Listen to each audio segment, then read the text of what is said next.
Hi, it's Claudia from Create with Claudia, and today I'm excited to show you my August Island Batik Ambassador project, and that's my little show and tell.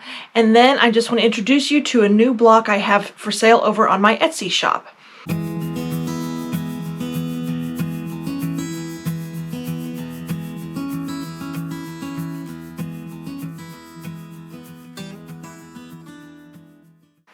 So for August, the Island Batik Ambassadors were challenged to make a marvelous mini, and I love doing minis because they're really fast.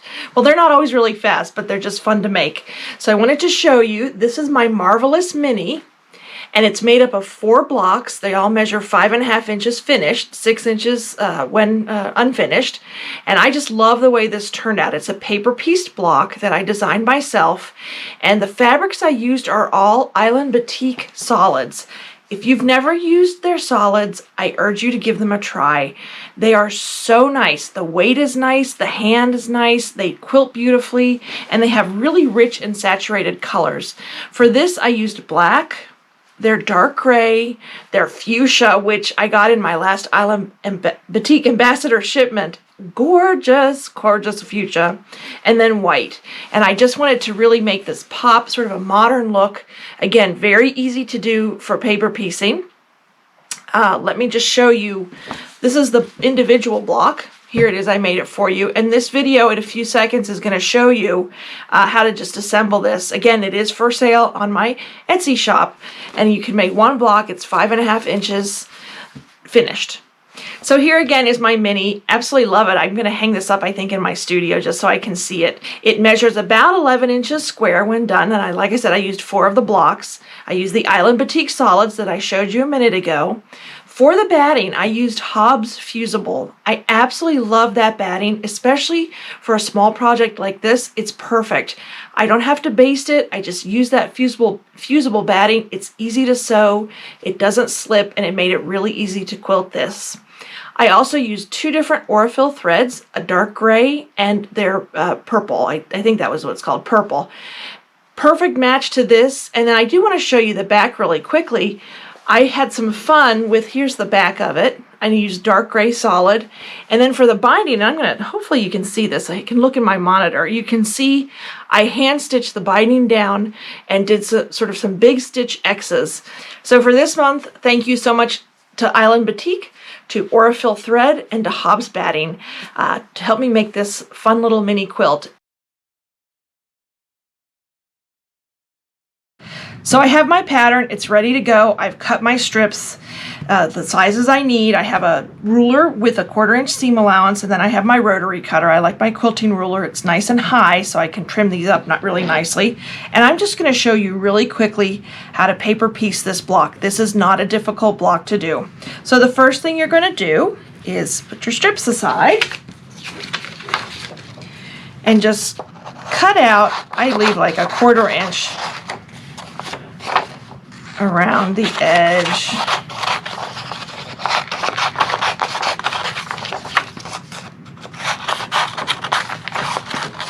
And all the pieces you'll see if you get the pattern are numbered, so it's really easy to follow along. Okay, so the first thing you're going to do, and I'm going to color this the same way as my mini quilt I showed you at the beginning, is you want one of your longer strips of, in my case, black, but for number 1, you want to put your number 1 strip. And you're going to line it up, and it's hard to see. I like to hold it up, and this is going to be hard for you to see. I like to hold it up to the light. Don't know if you can see through that, probably not, but if you hold your paper up a little bit, up in the air a little bit, you'll be able to see that line, the line on the back that you're going to sew on, because these are the lines you're going to sew on, and you're going to pin your fabric to the back. And I just throw 1 pin in, just to keep it nice and flat. And then the next color I'm going to use for mine is this gorgeous fuchsia.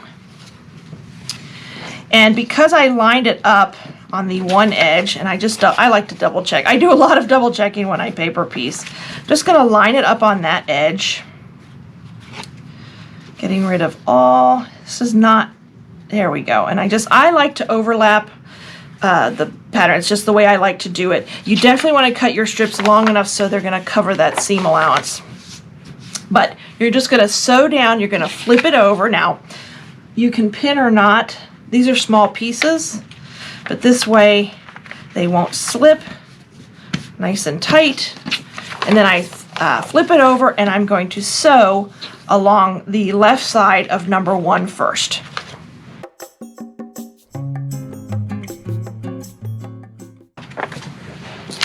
Okay, so I'm going to remove this pin, and then I'll remove the one underneath.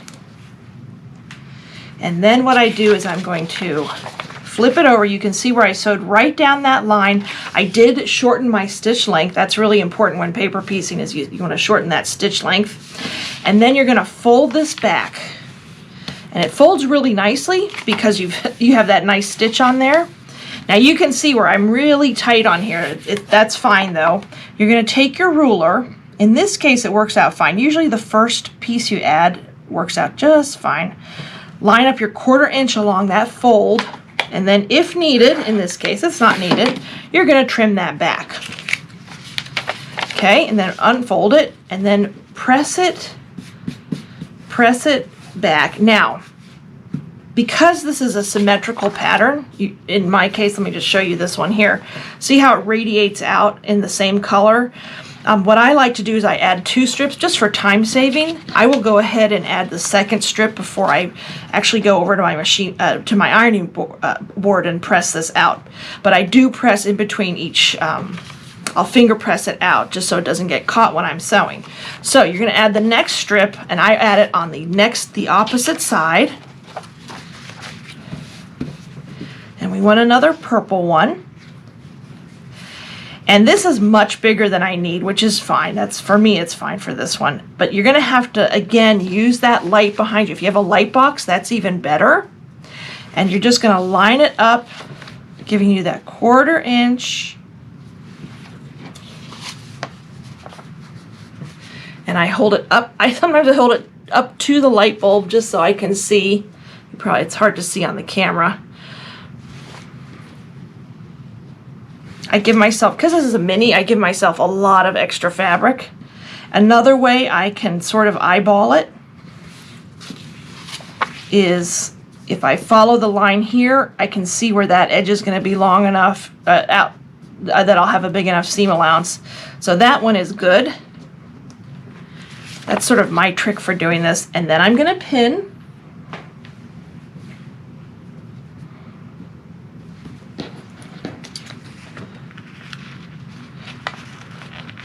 So it doesn't slip, and I'm going to flip it over and again sew down that next line that's to the right of the number 1.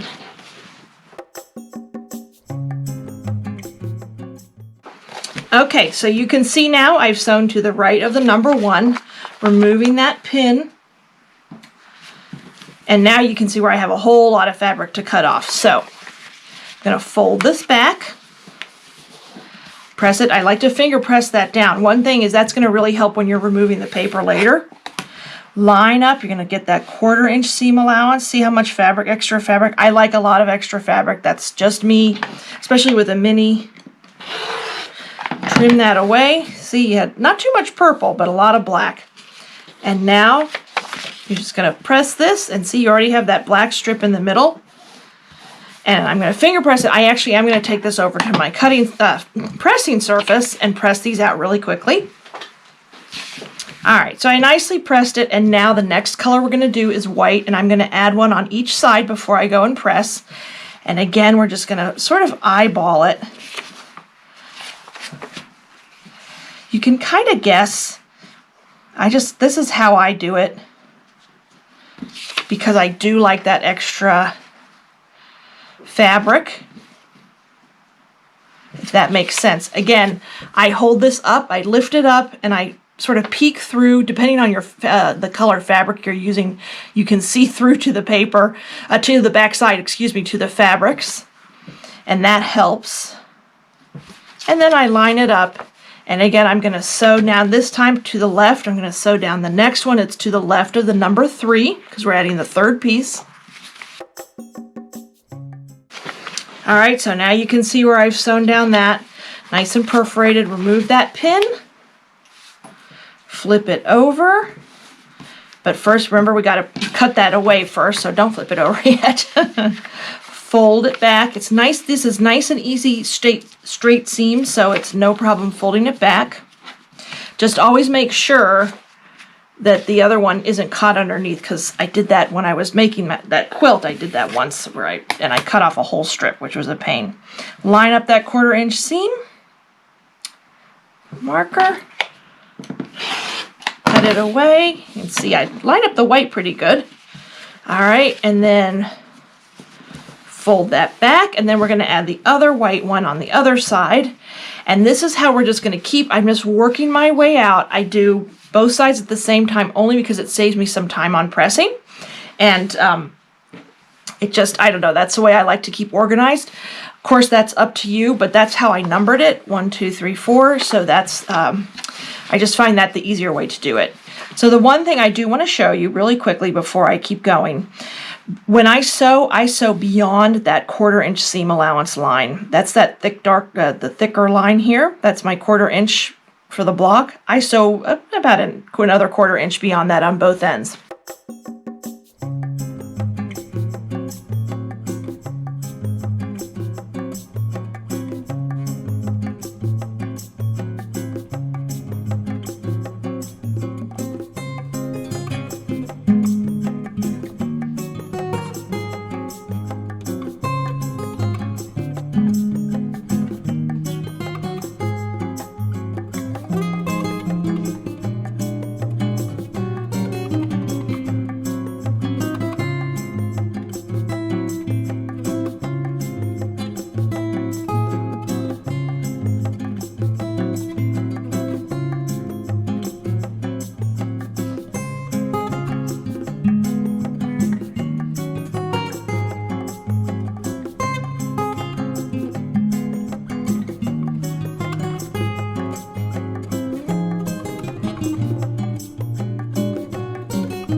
All right, so here they are. Here it is, I should say, the block.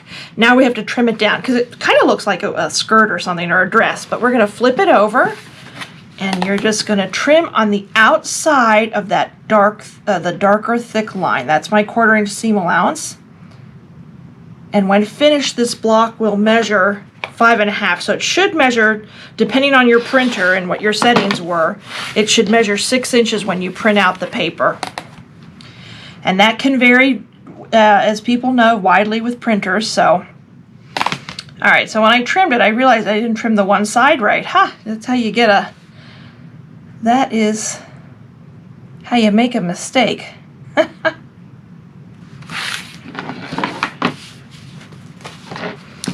right, so I'm going to finish trimming this.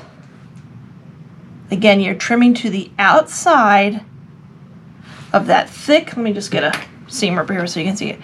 When you print this out, you're going to see there's like a thicker line on the outside. You want to trim to the outside of that line. That's going to give you that 1/4 inch seam allowance because this is just one block, so it's unfinished.